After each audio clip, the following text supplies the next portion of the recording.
디모데전서 15번째 시간입니다.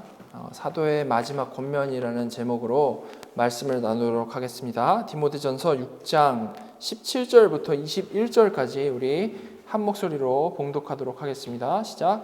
내가 이 세대에서 부한 자들을 명하여 마음을 높이지 말고 정함이 없는 재물에 소망을 두지 말고 오직 우리에게 모든 것을 후히 주사 누리게 하시는 하나님께 두며 선을 행하고 선한 사업을 많이 하고 나누어 주기를 좋아하며 너그러운 자가 되게 하라. 이것이 장래에 자기를 위하여 좋은 터를 쌓아 참된 생명을 취하는 것이니라. 디모데야, 망령되고 헛된 말과 거짓된 지식의 반론을 피함으로 내게 부탁한 것을 지키라. 이것을 따르는 사람들이 있어 믿음에서 벗어났느니라. 은혜가 너희와 함께 있을지어다. 아멘. 우리는 지난주에 바울이 이 서신을 마치면서 아주 강하게 명령했던 내용을 좀 살펴봤습니다. 그 강한 명령은 믿음의 선한 싸움을 싸우라, 영생을 취하라 였죠. 그죠? 하나님을 믿는 성도는 구원받았다라고 해가지고 또한 하나님의 절대 주권을 믿는다라고 해가지고 절대 수동적이고 현실 도피적인 그런 자세로 살아가면 안 되는 것이고 적극적으로 믿음의 선한 싸움을 싸워 나가는 삶을 살아야 하고 그를 통해서 이미 온 하나님 나라를 누림으로 매 순간 영생을 취하는 삶을 살아야 한다는 것에 대해서 우리가 나눴습니다. 이 말씀은 정말 너무나도 중요한 말씀이죠. 왜냐하면 당연히 강력한 명령이니까 중요하지만 그뿐만 아니라 우리가 믿음으로 영단번에 의롭다 여김을 받고 나서요. 그 후에 우리 삶의 질을 결정하는 인생의 태도에 관한 것이기 때문에도 너무나도 중요합니다. 여러분, 기독교에 속한 많은 사람들이 우리의 구원에 대해서 생각할 때 주로 어떻게 생각을 합니까? 우리의 구원. 예수를 지금 이 순간에 진지하게 믿으면 장차 죽어서 천국 간다 라는 그 골격으로 생각을 하죠. 그죠? 믿는 그 순간과 미래의 천국이라는 그 골격으로 믿습니다. 물론 우리가 예수 믿으면 지금 영단번에 의롭다 여김을 받고요. 장차 구원받는 것, 이거 당연히 너무나도 맞는 말이죠. 이 골격이 잘못된 부분은 없습니다. 근데요, 우리가 그냥 이렇게만 믿고 끝나게 되면 사실 이것은 이 뼈만 남아있는 앙상한 구조가 되는 거죠. 무슨 말입니까? 지금의 온전한 믿음으로 의롭다함 받고 장차 영원한 천국에 가는 거는 맞는데 그 현재와 미래 사이 아니면 우리 믿었던 그 과거와 미래 사이에 우리 광야 40년 인생은 그렇게만 믿게 되면 아주 무료하고 무의미한 시간이 되어버리게 된다는 거죠. 그리고 그렇게 무의미하게 생각하니까 이 세상에 대해서 삶에 대해서 회의적이 되고 소극적이 되고 비관적이 될 수밖에 없는 겁니다. 그러나 성경은 절대 그렇게 살아가는 게 성도의 인생이 아니라고 말을 하죠. 오히려 어떻게 살라고 명령합니까? 그 명령의 핵심이 바로 믿음의 선한 싸움을 싸우라인 겁니다. 믿음의 선한 싸움을 싸우라. 광야 40년을 패배자처럼 살거나 혹은 이미 천국은 그냥 떼놓은 당상이라고 생각을 해서 그냥 방종하면서 살면 안 되고 적극적으로 믿음의 선한 싸움을 싸워 나가야 한다는 거죠. 여러분, 이런 강조는 다른 누구의 강조가 아니고 언제나 이 하나님의 은혜, 하나님의 주권을 강조하는 사도 바울의 강조입니다. 사도 바울의 강조. 즉, 이 명령은 절대 자유한 자들을 율법 안에 다시 가둬버리는 어떠한 것이 전혀 아니고요. 오히려 머릿속 그냥 이론으로만 가지고 있던 자유, 그냥 예수 믿으면 자유하지라고 했던 그런 이론으로만 가지고 있던 자유를 실제로 누릴 수 있는 비법을 공개한 그러한 맥락이라는 것이죠.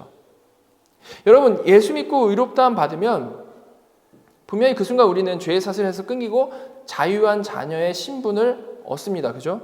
그런데 이걸 알지만 그것을 그냥 우리가 머리로 아는 것 아니면 어쩌다 또 그냥 감정적으로 한두 번 느끼는 그런 자유함이 그 특권을 누리는 게 아니라는 말이죠. 그 정도가 아니라는 겁니다. 그냥 그렇게 이론적으로 혹은 순간적 감정만으로 전부가 아니라는 거죠. 누린다라는 것은 정말 말 그대로 삶의 이 전체에서, 삶의 자리에서 꾸준히 평생 동안 누리는 거를 누린다라고 하는 거 아닙니까? 그죠? 여러분, 한번 생각을 해보십시오. 어떤 옛날에 이 노예가 있던 시절에 평생을 노예로 살아가던 사람이 있었는데 그 사람이 이 공식적인 노예 해방 선언을 어느 날 들었다라고 한번 생각을 해보시기 바랍니다. 그 소식을 들은 순간 그 사람의 마음이 어떻겠습니까? 그 소식으로 인해서 정말 기쁘겠죠. 너무 기쁠 겁니다. 이제 더 이상 노예가 아니니까요. 근데요, 그 자유한 그 정보를 들었다고 해가지고, 그리고 그 순간에 딱 기뻤다라고 해가지고 그게 그 자유를 그 사람이 누리고 있는 겁니까? 그게 아니죠. 그거는 그냥 시작점인 겁니다. 진정으로 그 자유를 누리는 것은 그 자유한 신분을 가지고 이제 밖에 나가서 하루하루 살아갈 때에 진정으로 누리는 거죠. 그죠? 밖에 나가서 평소에 나에게 채찍질했던 그 주인이 나를 어떻게 대하는지를 보면서, 세상이 나를 어떻게 대하는지를 경험을 하면서, 내가 전과는 다르게 이제 세상에서 뭘 할 수 있는지를 세상 안에서 하루하루 경험해 나갈 때에야 그제서야 진정한 자유를 누리게 되는 겁니다. 여러분, 그런데 이 신앙도 이와 같다는 거죠. 성도는 믿음으로 영단번에 의롭다함 받았고 죄에서 자유를 얻게 되었습니다. 그리고 그 복음의 핵심을 들을 때 우리는 감사하고 기쁘고 은혜가 충만하죠. 그런데 그게 누림의 전부가 아니라는 겁니다. 그건 누림의 시작인 것이고, 진정한 누림은 그런 완전히 변화된 신분을 가지고 세상에 나가가지고 살아갈 때에, 다시 말해서 이제는 더 이상 세상의 법칙에 따라서 살지를 않고 하나님 나라 법칙대로 살아갈 때에, 그때 진정으로 이미 온 하나님 나라를 경험적으로 누려가는 거죠. 아, 이게 진정한 자유구나. 이렇게 하나님 나라를 누리는 삶은 실제로 그 하나님 나라의 법칙대로 살아갈 때에야 경험하게 되는 그러한 삶인 것인데요. 그런 하나님 나라의 법칙대로 사는 삶이 바로 믿음의 선한 싸움을 싸우는 삶인 것이고, 그런 삶 가운데 우리는 인생의 매 순간 영생을 취하는 삶을 살 수 있게 된다는 것입니다. 이렇게 사도는 우리 신앙이 그냥 단순히 이론에 머무르는 게 아니고 정말 실제화될 수 있는 방법, 정말로 누리며 살 수 있는 그 방법을 우리에게 알려준 것이죠. 자, 그런데 이렇게 중요한 명령을 하고 나서 지난주에 살펴본 이 15, 16절에서는 이제 사도 바울이 하나님을 찬양하고 아멘까지 하고 딱 끝났습니다. 근데 그렇게 딱 디모데전서가 끝나는 게 아니고 마지막 당부를 하나 더 붙이는 거죠. 이는 당연히 지금까지 강조한 이 믿음의 선한 싸움을 싸우는 것과 관련된 당부일 것이고, 지키기 힘든 일이고 동시에 너무 중요한 일이기 때문에 특별히 붙인 당부일 겁니다. 그렇지 않겠습니까? 자, 그것이 오늘 본문인 건데요. 어떤 내용입니까? 그것은 먼저 부자를 향한 당부입니다. 부자를 향한 당부. 자, 오늘 이에 대해서 좀 같이 생각해 보도록 하겠습니다. 사실 우리는 이미 2주 전에 이 성도의 재물관에 대해서 같이 나눴죠. 그죠? 성도가 재물을 대할 때 가장 중요한 것이 무엇이라고 했습니까? 가장 중요한 것은 우선순위라고 했습니다. 인간의 삶에서 최고의 목적은 우리가 너무나도 잘 알듯이 하나님을 영화롭게 하고 영원토록 그를 즐거워하는 게 최고의 목적입니다. 즉 성도의 인생은 너무나도 당연하게 바로 이 최고의 목적에 정확히 세팅이 된 인생이어야 되는 거죠. 쉽게 말해서 하나님 중심적으로 살아가는 삶, 하나님을 가장 사랑하는 삶이 성도의 삶인 것인데, 바로 그래서 하나님이 우리에게 허락하신 것들에도 정말 최선을 다해 임하게 되는 삶이 하나님을 영화롭게 하는 삶의 모습이라고 했습니다.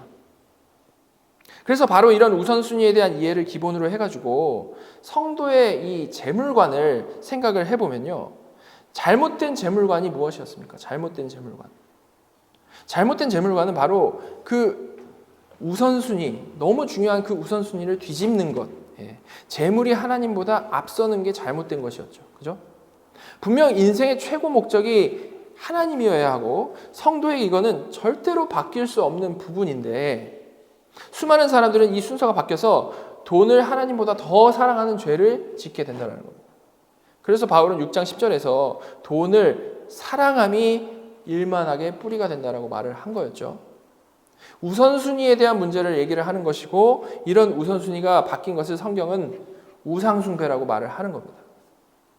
자, 근데 이런 기본적인 내용은 머리로 이해를 하면서도 이를 이제 정교하게 제대로 이해를 하지를 못해가지고 생기는 오류들이 있는데요. 그것은 뭡니까?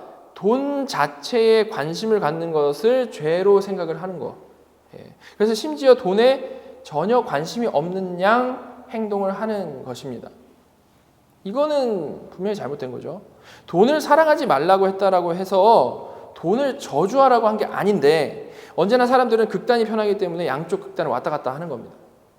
우리가 신앙 고백 공부하면서 생각을 해봤지만 사람의 최고의 목적이 하나님을 영화롭게 하고 영원토록 그를 즐거워하는 것이다 라고 해가지고 우리 인생의 그 목적 외에는 다 지워버려야 되는 게 아니라고 했죠. 그죠? 표현 그대로 최고의 목적이니까 그 밑에 하위 목적들을 거느리고 있는 겁니다. 그리고 이 돈을 중심으로 돌아가는 세상을 살아가는 우리에게 돈은 당연히 우리의 하위 목적 중에 하나이겠죠. 그죠? 언제나 말하지만 우리 신앙은 세상을 떠나가지고 수도원에 들어가서 사는 그런 신앙이 아니고 이 세상에서 가장 열심히, 가장 성실히, 가장 정직하게 모든 것에 마음을 다하여 죽게 하듯이 하는 그런 신앙인 겁니다. 근데 이 세상의 세팅은 어떻게 되어 있습니까? 우리가 선택한 게 아니라 자동적으로 되어 있는 이 세팅은 열심히 사는 것이 돈과 언제나 연결이 되어져 있기 때문에 돈에 무관심할 수는 없는 거죠. 그렇지 않습니까? 그렇다면 성도로서 우리는 뭘 해야 하겠습니까? 오히려 이 돈에 대해서 이게 도대체 어떤 의미인지 정확히 알고 고민하는 게 너무 중요한 거죠. 돈에 지배당하지 않으면서 그럼에도 지혜롭게 정직하게 사용하는 것에 대해서 고민을 해야 된다는 겁니다. 관심 없는 척하는 게 아니고. 여러분, 우리가 이런 부분을 제대로 정리하지 않고 그냥 어설프게 알면 어떤 문제가 생길까요? 일주일 내내 돈 버는 거, 솔직히 돈 버는 거 궁리하면서 살다가 갑자기 교회 와서는 돈에 전혀 관심이 없는 척, 그런 것에 뭐 초탈한 척하는 그런 연기를 하게 되는 겁니다. 왜 그런 거짓된 모습이 나오는 겁니까? 머릿속에 하나님은 선이고 돈은 악으로 정리되어 있기 때문에. 그런 단순한 생각이 우리를 이 쓸데없는 금욕주의에 가두는 거고요. 그런 금욕주의는 언제나 거짓말, 가식을 만들어내는 겁니다. 따라서 그냥 이 선악으로 생각하는 게 쉽다라고 해가지고 그냥 단순히 그렇게 생각하면 되는 게 아니고 언제나 가장 성경적으로 정교하게 바르게 이해하는 게 중요하죠. 그렇게 제대로 이해할 때 우리는 오히려 거짓말, 거짓된 행동을 하지 않을 수 있게 된다는 겁니다. 자, 근데 지금 말씀드린 대로 돈 자체는 가치 중립적일 수 있지만 이제 유혹의 관점에서 생각을 해보면요. 여러분, 돈이 없으면 더 쉽게 죄를 지을까요? 아니면 돈이 많으면 더 쉽게 죄를 지을까요? 당연히 돈이 있으면, 돈이 더 많으면 더 유혹이 많고 더 쉽게 죄를 지을 수 있게 됩니다.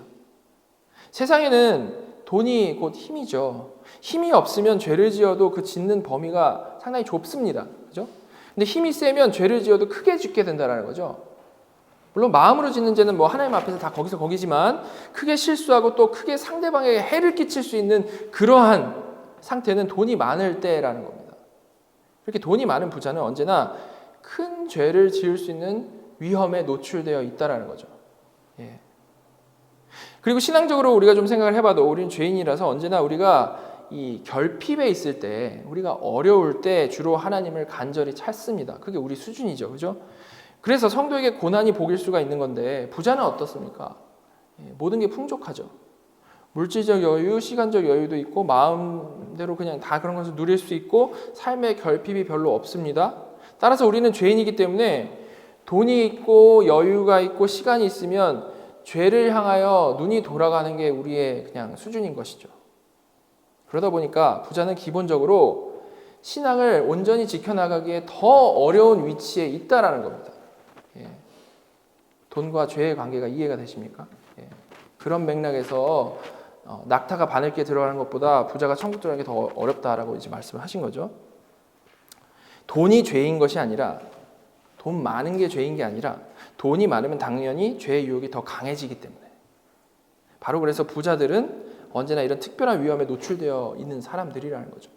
자, 그렇기 때문에 사도 바울은 믿음의 선한 싸움을 싸우라고 우리에게 딱 명령을 한 후에 이 서신의 마지막을 그 중에 가장 그렇게 살아가기 힘든 사람들, 누굽니까?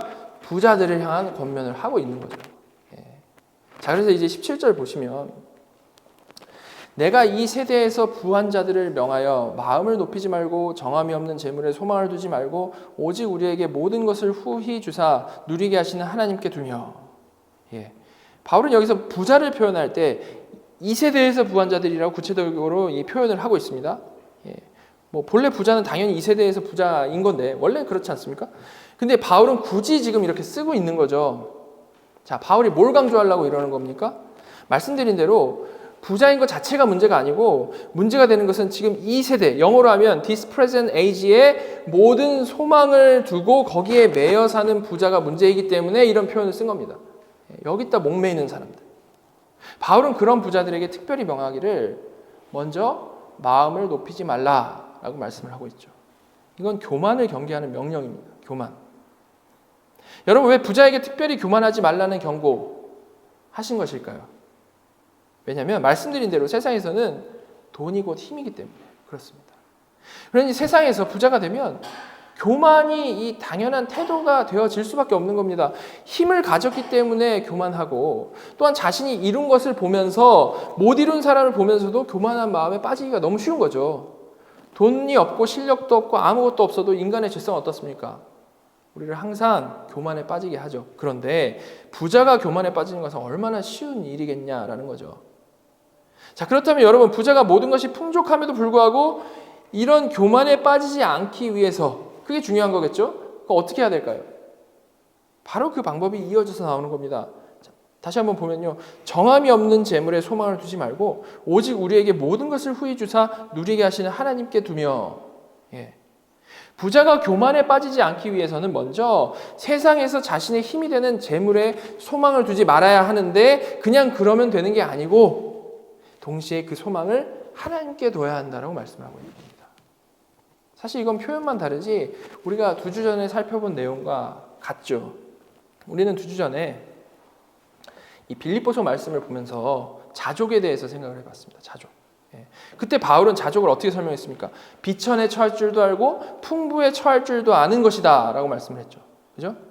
즉 많은 사람들은 비천에 처했을 때 그걸 참아내고 거기서도 만족하는 것만을 자족이라고 생각하는 반면에 그뿐만 아니라 풍부에 처했을 때도 변함없이 누리는 것이 진정한 자족이라고 했습니다. 이렇게 풍부에 처했는데도 그것 때문이 아니고 그 풍부함 때문이 아니라 자족을 누리는 것. 어떻게 그럴 수 있는 겁니까? 그럴 수 있는 이유. 비천이든 풍부이든 거기에 매이지 않고 자신의 만족이 언제나 하나님으로부터 오기 때문에. 하나님으로부터 오기 때문에. 그렇기 때문에 삶의 어떤 상황에서도 자족할 수 있다라고 한 겁니다. 바로 이 말씀의 내용이 지금 오늘 본문의 내용과 같은 거죠. 부자는 자신이 가진 이 세상의 재물 때문에 교만에 빠지면 안 되는 사람인데 그런 교만함에서 벗어나기 위해서는 바로 이런 자족, 풍부에 처했을 때에도 돈 때문에 만족하는 게 아니고 하나님 때문에 만족하는 믿음 위에 굳게 서 있어야만 한다는 겁니다. 그것이 바로 정함이 없는 재물에 소망을 두지 말고 오직 하나님께 소망을 두는 것이죠. 오직 하나님께 소망을 두는 것. 이렇게 사람은 절대 정함이 없는 재물에 소망을 두지 않는 것만 딱 떼내가지고 할 수 없고요. 오직 하나님께만 소망을 두는 것이 될 때 재물에 대한 소망이 줄어들고 사라지게 된다는 것. 제가 자주 말해요. 밀어내기 방법이죠. 그죠? 그죠? 자, 바로 이런 하나님께 소망을 두는 믿음, 하나님으로만 만족하는 자족의 삶이 될 때에야 사람은 실제로 세상에서 힘이 있더라도 교만하지 않을 수 있고 또한 그 힘을 유지하고 더 키우려는 그 욕망 때문에 재물에 소망을 두고 살아가지 않을 수가 있다는 겁니다. 이렇게 믿는 부자, 거듭난 부자가 정상적으로 이 세상을 살아갈 수 있는 유일한 방법은 하나님께만 소망을 두고 살아가는 방법인 거죠. 자, 그리고 이런 이제 영적인 근본적인 이유뿐만이 아니고 우리가 좀 상식적으로만 생각을 해봐도 이런 돈에 매이지 않는 삶의 태도 정말 너무나도 중요한 것입니다. 만약에 부자가 여느 그냥 세상의 부자들처럼 재물에 모든 소망을 두고 살게 되면 그의 삶이 어떨까요? 겉으로는 되게 모자람 없어 보이고 행복해 보이고 사람들의 부러움을 살 수 있을지는 모르겠지만 사실 그렇지가 않죠. 여러분, 우리가 잘 아는 막 아주 유명한 부자들, 뉴스에도 많이 나오는 그런 사람들이 막 자기 가족하고 막 너무 행복하게 살아가는 것을 우리가 본 적이 있습니까? 그들이 그렇게 살아가는 것은 사실 정말 힘든 겁니다. 부자가 되기 전에는 막 부유하면 다 잘 해결될 줄 알았는데 전혀 그렇지 않고 이 지위에서 오는 책임감과 그 압박감으로 인해서 오히려 머리 아픈 일이 더 많이 생기는 거죠. 심지어 가장 이 소소한 행복들도 못 누리며 불안 가운데 사는 경우가 너무나도 많은 겁니다. 성경도 이에 대해서 사실 아주 정확히 말씀을 하는데요. 전도서 보면 5장 12절에 이렇게 나와 있습니다. 노동자는 먹는 것이 많든지 적든지 잠을 달게 자거니와 부자는 그 부유함 때문에 자지 못하느니라. 가난한 자는 부자를 바라보며 부러워하고 저렇게만 살면 참 여한이 없겠다라고 생각을 하는데요. 부자는 자신의 스트레스 많은 삶에 버거워하며 그냥 조용히 살고 싶다라고 또 늘 지쳐있죠. 이렇게 세상은 어느 방향이든 간에 무엇을 이루기만 하면 행복할 것이라고 늘 사람들을 막 세뇌를 하는데 사실 그 어디에도 진정한 행복은 없고요. 이루고 나면 다 공허함만 있는 겁니다. 이 세상 안에서는. 늘 다른 것을 쳐다보지만 그 어디에서도 어느 것으로도 진정한 행복을 발견을 할 수가 없죠. 왜 그렇습니까? 사람은 본래 창조되기를 하나님만으로 만족할 수 있는 존재로 창조되었기 때문에. 이렇게 우리는 우리 삶이 어떤 상황에 있든지 하나님을 알고 하나님으로 만족하기 전에는 진정한 행복, 진정한 기쁨, 진정한 자유와 평강을 누릴 수가 없다는 겁니다. 세상에서 어디를 헤매든지 그걸 찾을 수가 없다는 것이죠. 반대로 하나님을 알고 하나님으로 만족하면 어떤 상황에서든 이 땅에서 하늘의 평강과 행복을 누릴 수 있는 거죠. 저 여러분도 각자 다 삶의 모습이 다르지만 삶 가운데 무엇보다도 그 어떤 다른 작은 목적들보다도 작은 목적들을 다 버리자는 게 아니라 그 어떤 다른 작은 목적들보다도 최고의 목적, 모든 것을 후히 주사 누리게 하시는 하나님을 정말로 힘써 알므로 그 안에서 정말로 만족하고 기뻐하고 감사하는 그러한 인생을 살아갈 수 있으면 참 좋겠습니다. 자, 그럼 이렇게 먼저 부자로서 빠질 수 있는 위험한 마음 상태에서 벗어나서 세상의 부자들과 다르게 하나님 중심으로 하나님을 인생의 최고의 목적으로 두고 사는 부자, 그런 부자는 이제 무엇을 생각해야 할까요? 여러분, 몇 주 전에 우리의 이 직업의 의미를 얘기를 하면서 하나님이 우리 각자를 인생의 그 자리에 두신 것은 전혀 실수하심이 없는 것이라고 말씀을 드렸습니다. 우리가 스스로 생각하기에 자신이 되게 별 볼 일 없고 그냥 입에 풀칠하기 위해서 일한다라고 생각을 한다 할지라도 그것은 절대 무의미한 일이 아니라고 했죠. 왜냐하면 우리는 하나님의 섭리 안에서 그렇게 살아가고 있는 것이기 때문에 그렇습니다. 따라서 우리는 내가 지금 어디에 놓여 있든지 선하신 하나님의 실수 없으신 계획을 믿는 그 믿음으로 모든 일을 마음을 다하여 주게 하듯 해야 하는 것이죠. 자, 근데 지금까지 말씀드린 그 원리대로 딱 생각을 해보면 그렇게 스스로 이거 진짜 무의미한 일이다 라고 생각하는 일을 대할 때만 이 사실을 우리가 기억해야 되는 게 아니라는 거죠. 반대로 스스로 매우 가치 있다고 생각하는 일을 우리가 하면서도 스스로 매우 괜찮은 직업 혹은 삶의 위치를 누리고 있다라고 생각을 하면서도 이건 마찬가지라는 겁니다. 풍부할 때에도. 무슨 말인가 하면 우리는 무슨 직업을 가지고 일을 하든 그 안에서 최선을 다해 성실히 정직하게 해야 한다라고 했고 그런 거듭난 성도다운 행동은 우리를 세상의 빛으로 드러나게 한다라고 했습니다. 따라서 정말 하나님께 소망을 두고 살아가는 정말 거듭난 부자는 자신의 위치에서 최선을 다할 뿐만이 아니고 자신을 그 자리에 놓으신 하나님의 뜻도 분명히 진지하게 구체적으로 생각해야 된다는 거죠. 왜 하나님께서는 나를 부유하게 하셨을까? 내가 잘나서 부유한 게 이게 아니고 왜 하나님께서는 나를 부유하게 하셨을까? 나를 통해서 과연 무엇을 하려고 하시는 것일까? 생각해야 된다는 겁니다. 사실 이것을 고민하는 게 부자에게 있어서는 정말 중요한 신앙생활의 한 부분인 겁니다. 신앙생활. 여러분, 우리가 섬길 때 각자 자신의 은사대로 섬긴다, 은사에 맞게 섬긴다 이런 말을 많이 하죠. 그렇죠? 하나님이 주신 달란트가 다 다른데 각자 자기 재능에 맞게 섬긴다라는 겁니다. 그래서 우리의 직분도 또 그리고 우리의 그 직업도 다 그 은사와 관련이 있죠. 근데 부유함은 어떻습니까? 부유함도 마찬가지라는 겁니다.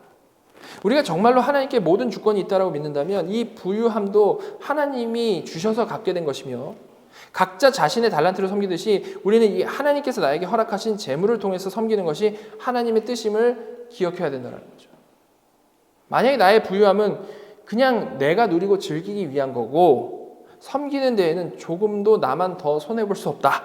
그런 마음이 있다면 혹은 지금 이런 이 부자는 돈으로 섬겨야 한다 이런 말을 들을 때 부담스럽고 짜증나고 절대 그럴 일은 없다라고 생각을 하게 된다면 사실 그런 마음은 우리가 이미 17절에 살펴본 이 재물에 소망을 두고 하나님께 소망을 두지 못하는 세상적 부자의 수준에 우리 마음이 여전히 걸려 있다라는 것을 반증해 주는 그런 마음 상태라는 겁니다.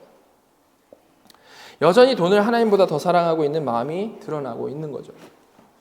우리가 정말 하나님께 소망을 두고 정말로 진지하게 전지하시는 이 하나님께서 실수 없이 완벽히 통치하신다는 것을 정말로 믿으면서 살아간다면 나에게 주신 재물의 의미 정말로 다시 생각해 볼 수밖에 없고요. 단순히 나의 일신의 유익을 위해서만 사용할 수 없는 겁니다.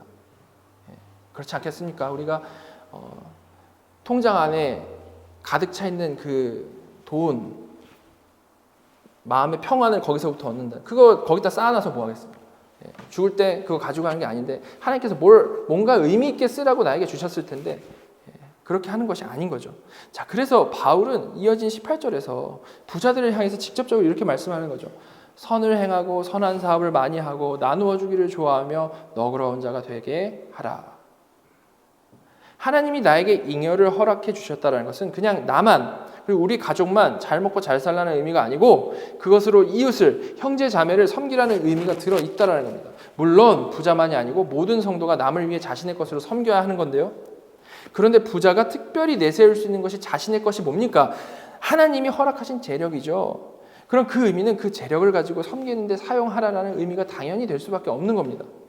마치 신학을 공부한 목사가 그 신학으로 교회를 섬기는 것과 마찬가지로 부자는 그 부를 가지고 선을 행하고 선한 사업을 많이 하고 나누어 주기를 좋아하고 너그러운 자가 됨으로 섬기는 거죠. 여러분 사실 이 말씀에 우리가 순종한다고 해서요. 부유한 사람이 절대 가난해지지 않습니다. 최선을 다해 섬겨도 어떻습니까?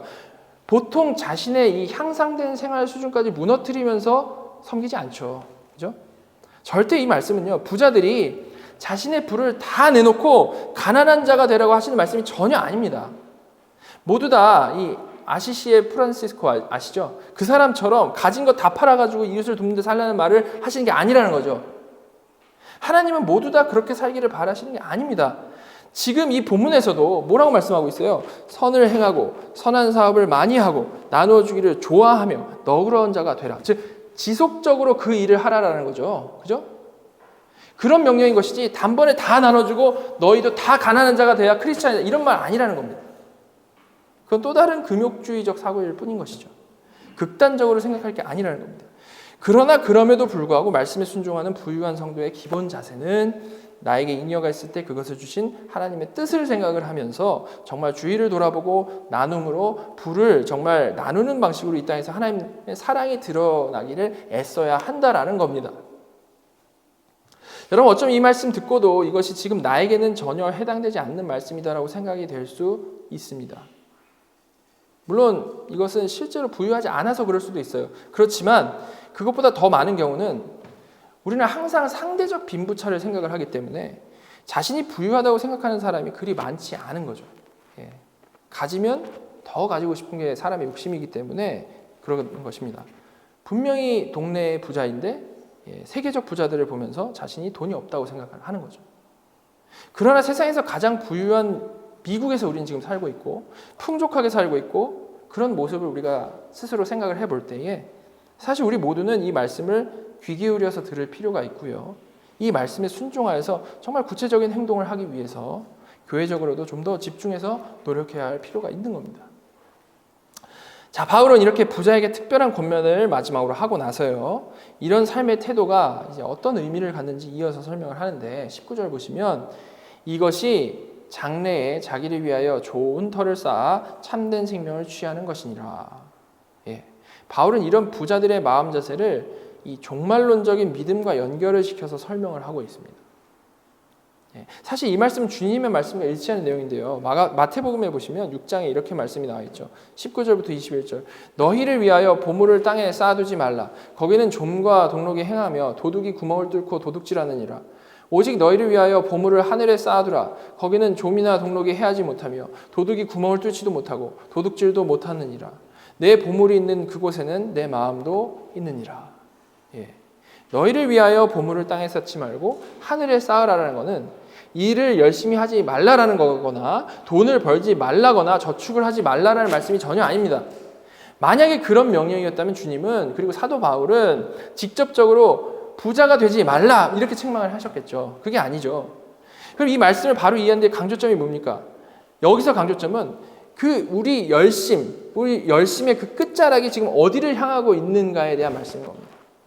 분명히 사람은 이 땅에 살아갈 때 열심히, 그리고 아까 말씀드린 대로 돈을 버는 그 시스템 안에서 살아가기 때문에 당연히 이 돈에 대해서 신경을 쓸 수밖에 없지만, 그 돈이 우상이 되면 그것이 곧 그의 보물이 되는 것이고, 그런 땅의 보물에 마음을 두고 있으면 안 된다. 그것은 다 썩어 없어질 것이다 라는 말씀이라는 거죠. 반대로 너희가 설령 땅에서 열심히 돈을 벌어서 부자가 되었을지라도 그 땅의 것을 우상시하지 않고 하늘에 소망을 두고 산다면, 정말 마음의 중심이 하늘에 있다면 그런 삶은 거듭난 성도에게 나타나야 마땅한 삶의 모습이라는 거죠.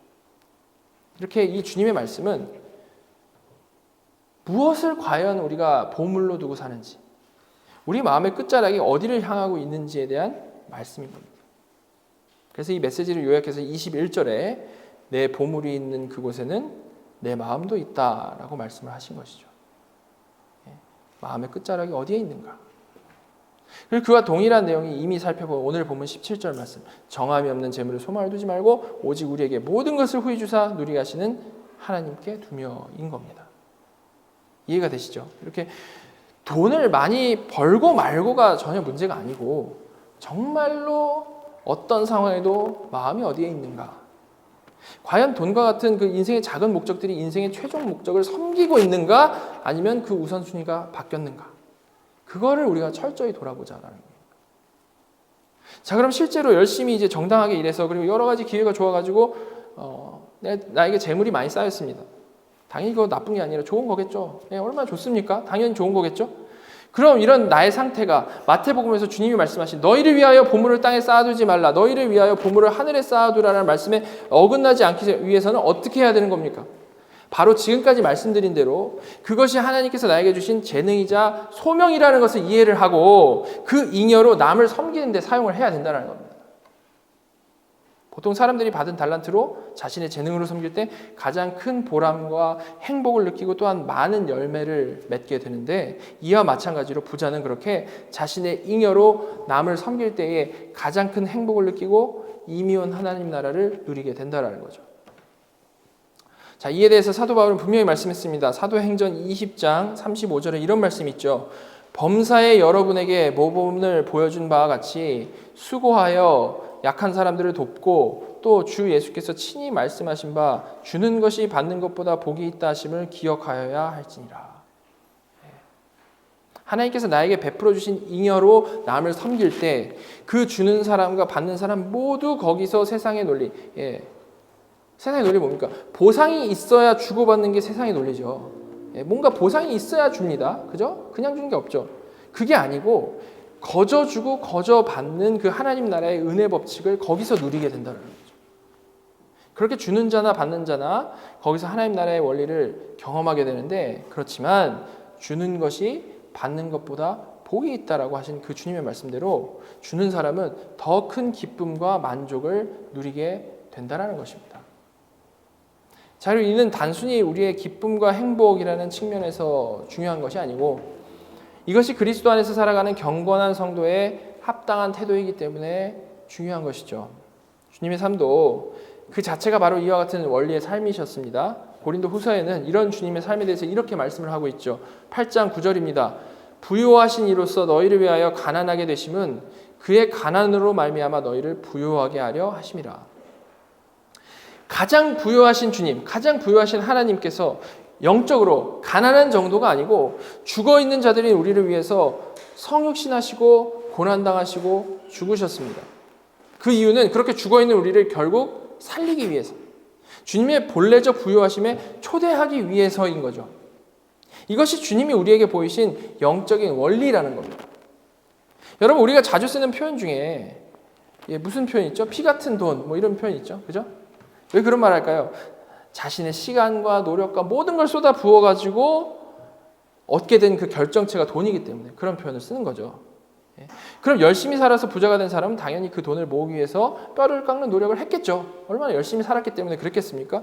그런데 정말 인간의 최고 목적을 바로 가지고 부자가 된 성도는 그 자신의 노력이 분명히 있었음에도 불구하고 그 피 같은 돈을 나를 위해서만 모으고 나를 위해서만 사용하지 않는다라는 거죠. 만약에 그렇다면 그게 바로 땅에 보물을 쌓는 그게 우상 숭배라는 겁니다. 그게 아니고 진짜 성경적 부자는 소위 그 우리의 피 같은 돈을 사용해서 피를 흘려서 교회를 세워나가는데 가난한 자들을 조건 없이 섬기는데 기쁨으로 사용한다라는 거죠. 우리가 바로 이 주님이 삶으로 보여주신 원리대로 살아갈 때 그것이 바로 예수님을 닮은 성도의 삶인 것이고 그것이 바로 참으로 경건한 성도의 삶의 모습이라는 겁니다. 그리고 그 가운데서 우리는 이 세상에서 누릴 수 없는 하늘의 기쁨과 감사와 은혜를 누리게 되는 거죠. 자, 이렇게 사도 바울은 세상에서 어쩌면 가장 믿음을 지키기 힘든 부자들에게 가장 유혹이 강할 수밖에 없는 부자들에게 특별한 권면을 하였습니다. 그리고 이제 마지막으로 디모데에게 이제 권면을 하면서 이 서신을 마치는데요. 20절 보시면 디모데야 망령되고 헛된 말과 거짓된 지식의 반론을 피함으로써 내게 부탁한 것을 지키라. 여러분 내게 부탁한 건 뭡니까? 지금까지 우리 디모데전서 전체를 통해 말씀한 내용들 모두가 내게 부탁한 것이겠죠. 간단히 정리하면 1장에서는 다른 교훈을 가르치는 자들로부터 복음을 잘 보존하는 것에 대해서 말씀을 했었습니다. 이 2장에서는 기도하는 것에 대해서 강조를 했죠. 3장에서는 직분자를 세우는 것에 대해서 잘 설명을 했고 4장에서는 경건에 이르도록 자신을 연단하는 것에 대해서 설명을 했습니다. 그리고 5장에서는 그 경건의 실천이 구체적으로 무엇인지에 대해서 말씀을 했고요. 6장에서는 다른 교훈을 하는 자들에 대한 경고와 그들 사이에서 이 믿음의 선한 싸움을 싸워야 한다는 것을 말씀을 했습니다. 이런 모든 내용들이 목회자로 섬기는 디모데에게 그리고 넓게는 에베소 교인들에게 바울이 부탁한 내용이라는 거죠. 이런 부탁한 것을 지키는데 중요한 게 나오죠. 어떤 태도를 지켜야 한다고 말씀합니까? 망령되고 헛된 말과 거짓된 지식의 반론을 피함으로써 지키라라고 말씀하고 있습니다. 망령되고 헛된 말, 더러운 욕설, 저급한 말들을 얘기를 하는 거고요. 거짓된 지식의 반론이란 거짓된 지식, 우리가 많이 살펴봤던 이 밸런스가 깨진 지식, 복음이 가려진 지식들의 이 반론이 들어오는 것에 대해서 얘기를 하는 거죠. 목사는 기본적으로 성경의 진리를 전하는 사람이기 때문에 늘 그와 이해가 다른 사람들의 끝없는 반론을 마주하게 됩니다. 이로 인해서 이제 스트레스가 많을 수밖에 없는데 그러나 그렇다고 해서 진리의 물을 타가지고 이도 저도 아닌 내용을 가르친다면 그거는 죄를 짓는 거고요.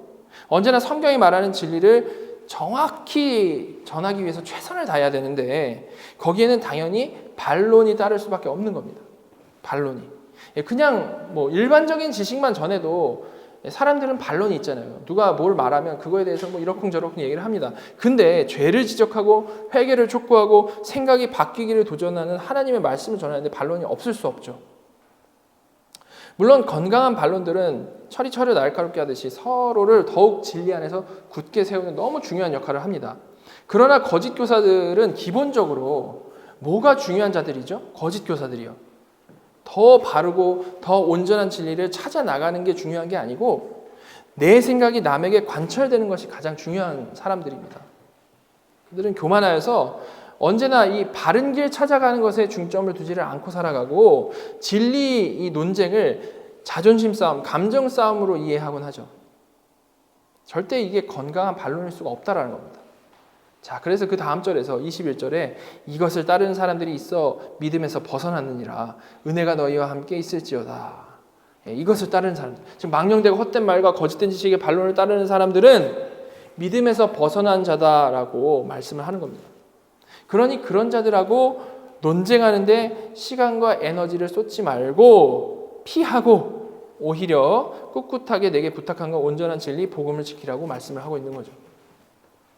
정말 그렇죠. 저도 전에는 이 잘못된 주장을 하는 사람들이 있으면 끝까지 바른 지식을 그 사람에게 전하는 게 본분이다라고 생각을 했었는데요.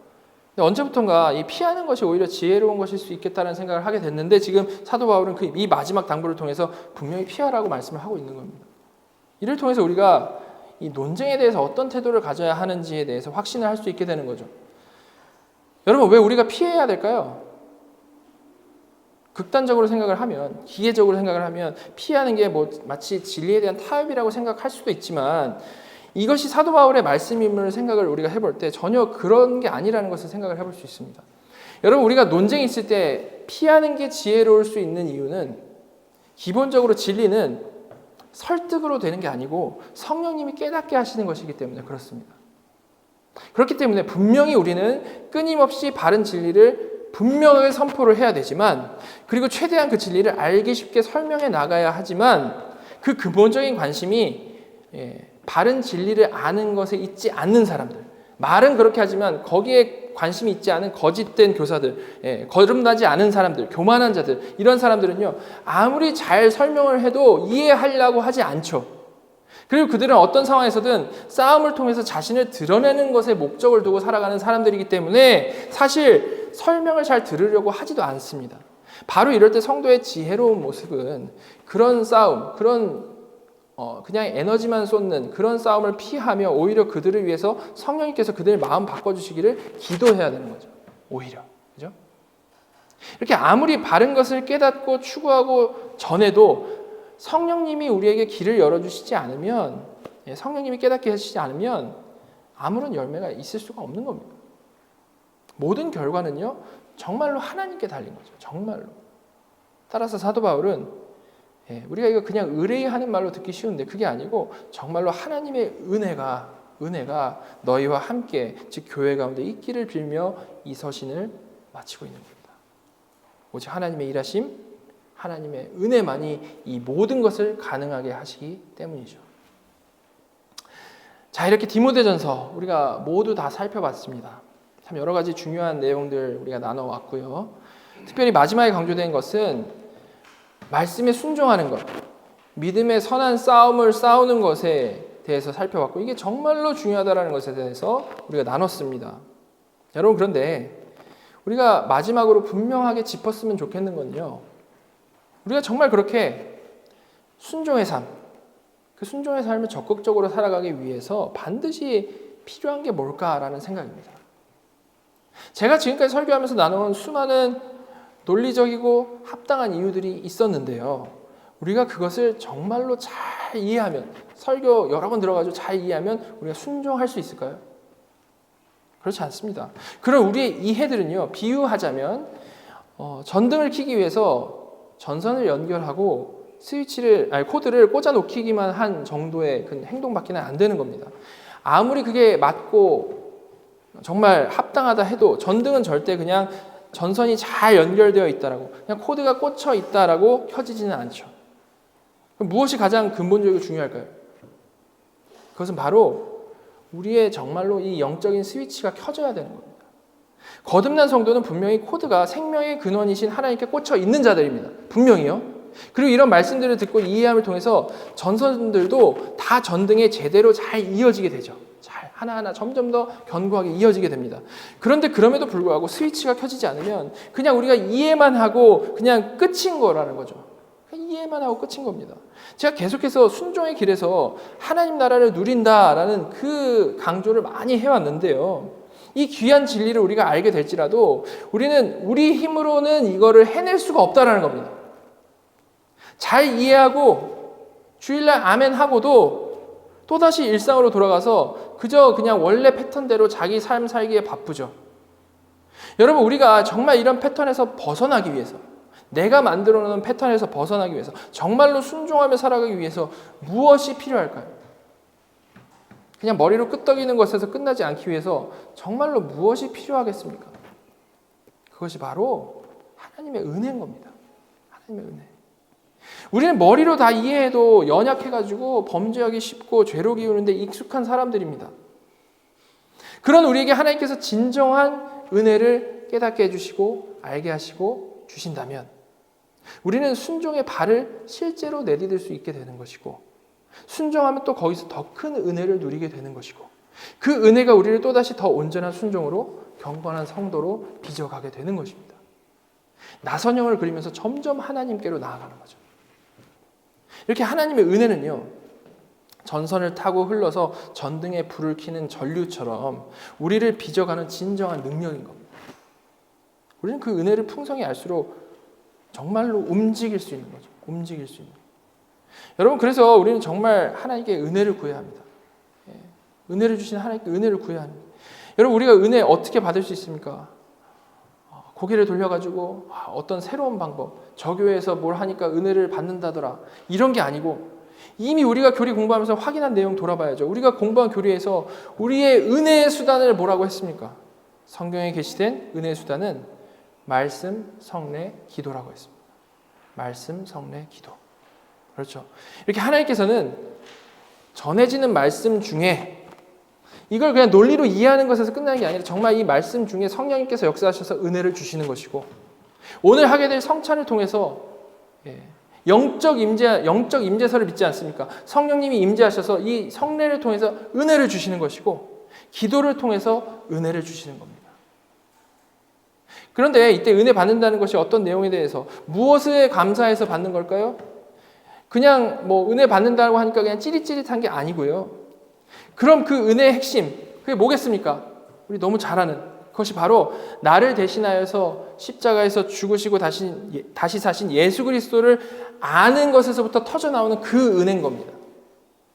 내가 어떠한 죄인이었는데 어떤 구원을 받게 된 것인지, 그 십자가의 의미, 그 부활의 의미를 제대로 아는 것에서부터 터져나오는 은혜라는 거죠. 왜 그럴까요? 우리에게 직접적으로 은혜를 주시는 성령님께서는요, 다른 어떤 것이 아니라 오직 예수 그리스도만 드러내시는 영이시기 때문에 그렇습니다. 그래서 우리는 설교를 통해서도 그리스도와 그리스도께서 하신 일을 더 정교히 알아가야 되는 것이고요. 성찬을 통해서도 그리스도의 십자가의 의미를 알고 경험하며 연합함의 의미에 대해서 더 깊이 알아가야 되는 것이고요. 기도를 통해서도 그리스도에 대한 감사를 고백하고 주님과 갈수록 풍성의 교제를 누려야만 하는 것입니다. 우리의 말씀, 성례, 기도의 근본적 주제는 언제나 그리스도여야만 한다라는 것이죠. 바로 거기서 우리는 성령님이 주시는 진정한 은혜를 누릴 수 있게 되는 것입니다. 그리고 바로 그 은혜가 우리를 움직여서 실제로 순종하게 하고 우리의 삶을 바꾸고 이미 온 하나님 나라를 누리게 하는 것이죠. 이렇게 우리는 하나님의 주권적 은혜 아래서 최선을 다해서 달려나가는 중에 점점 경건한 성도로 자라나게 되는 것입니다. 여러분, 말씀으로 지식을 축적하는 것 너무 중요하지만 그것만이 다가 아닙니다. 거기에만 집중하지 마시고 그 깨달은 말씀을 통해서 더 정교하고 깊게 그리스도의 십자가와 부활의 의미를 묵상하며 그 은혜를 구하시기 바랍니다. 정말로 그 은혜를 구하시기 바랍니다. 그래서 정체된 신앙이 아니고 날마다 그 은혜의 능력으로, 성령님께서 주시는 그 능력으로 자발적으로 순종하는 가운데 정말로 이미 온 하나님 나라를 발견해 나가고 그 가운데 견고하게 자라나는 경건한 성도들 다 되시기를 간절히 소망합니다. 같이 기도하도록 하겠습니다.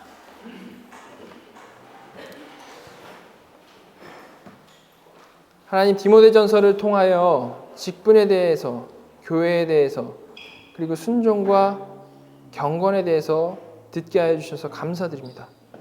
하나님, 저희가 정말 바른 지식을 듣고 아는 것에서 끝나지 않는, 정말 말이 아니라 능력이 있는 자들이 다 되기를 간절히 소망합니다. 성님, 저희가 이 깨달은 말을 실제로 순종할 수 있도록 은혜 내려주시고, 그래서 순종하는 삶 가운데 더 깊고 생생한 깨달음과 경험과 하나님을 사랑하는 마음으로 충만하게 인도하여 주시옵소서.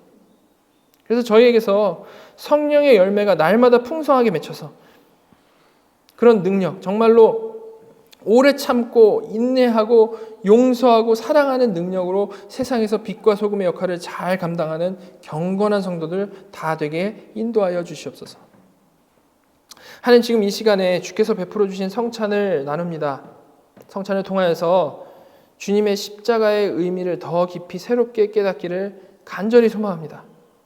그래서 이 은혜의 수단인 성찬을 통해 정말로 우리가 힘을 얻고 앞으로 한 주 동안 살아가는 동안에 사랑 안에서 실제로 순종하는 경건한 삶 살아가도록 인도하여 주시옵소서. 은혜 주실 것을 기대하고 믿사오며 이 모든 말씀 예수 그리스도의 이름으로 감사하며 기도드렸습니다.